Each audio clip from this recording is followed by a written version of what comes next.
اساسگزار صلح و وحدت ملی، پیشوای ملت، پرزیدنت جمهوری تاجیکستان محترم امامعلی رحمان در دایره سفر کاری بینای ماموری کمیته اجرایی حزب خلق دموکراتی تاجیکستان را در ناحیه وخش افتتاح نمودند. خبرنگاران ما گزارش می‌دهند.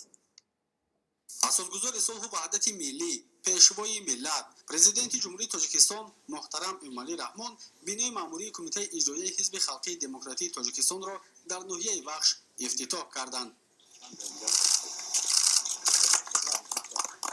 اطلاع дода шуд ки бинои мазкур аз ду ошона иборат буда дорои 7 ҳуҷраи корӣ, китобхона, шӯъбаҳои ташкилӣ ва бақайдгирӣ, кор бо занон ва ҷавонон, таблиғот, иттилоот ва матбуот мебошад. то ин ҷониб бинои алоҳидаи кории худро надоштем.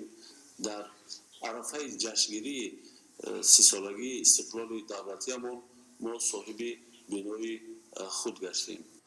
ҳамзамон дар бино толори маҷлис мавҷуд аст ки барои гузарондани суҳбату вохӯриҳо бисёр мувофиқ мебошад. бинои кумитаи иҷроияи ҳизби халқии демократии тоҷикистон дар ноҳияи вахш ҷиҳати сазовор таҷлил намудани ҷашни умумии миллӣ 30-солагии истиқлоли давлатӣ бо иқдоми бародарони соҳибкор аз оилаи юнусовҳо тариқи ҳашари дастаҷамъона сохта шудааст.